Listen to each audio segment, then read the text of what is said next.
Now this is the commandment, and these are the statutes and judgments which the Lord your God has commanded to teach you, that you may observe them in the land which you are crossing over to possess, that you may fear the Lord your God, to keep all his statutes and his commandments, which I command you, and you, your son, and your grandson, all the days of your life, that your days may be prolonged. Therefore, hear, O Israel, and be careful to observe it, that it may be well with you, and that you may multiply greatly, as the Lord God of your fathers has promised you, a land flowing with milk and honey. Hear, O Israel, the Lord our God, the Lord is one. You shall love the Lord your God with all your heart, with all your soul, and with all your mind, your strength. And these words which I command you today shall be in your heart. You shall teach them diligently to your children, and shall talk of them when you sit in your house, when you walk by the way, when you lie down, and when you rise up. You shall bind them as a sign on your hand, and they shall be as frontlets between your eyes. You shall write them on the doorposts of your house and on your gates. So it shall be, when the Lord your God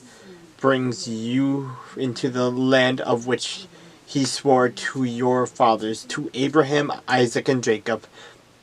to give you large and beautiful cities which you did not build, the houses full of all good things which you did not fill, hewn out wells which you did not dig, vine vineyards and olive trees which you did not plant. When you have eaten and are full, then beware lest you forget the Lord who brought you out of the land of Egypt, from the house of bondage. You shall fear the Lord your God, and serve him, and shall take oaths in his name. You shall not go after other gods, the gods of the peoples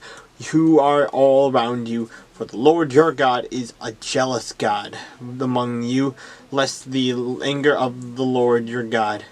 be aroused against you, and destroy you from the face of the earth. You shall not tempt the Lord your God as you tempted him in Messiah.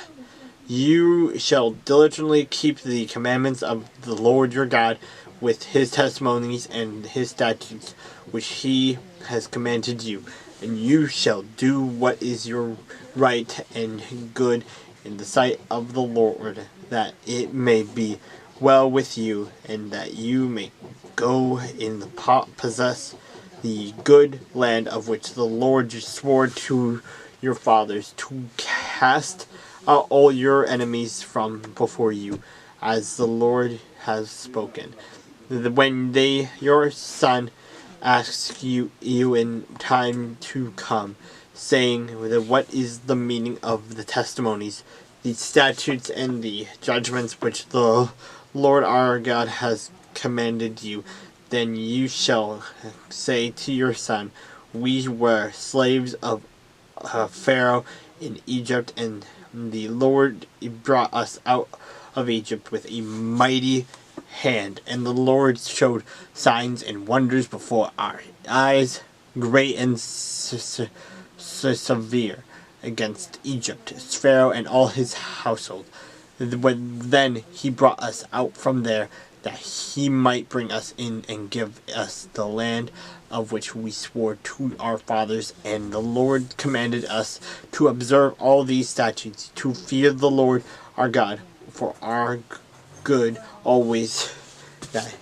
he might preserve us alive, as it is this day. Then it will be righteousness for us if we are careful to observe all these commandments before the Lord our God, as he has commanded us.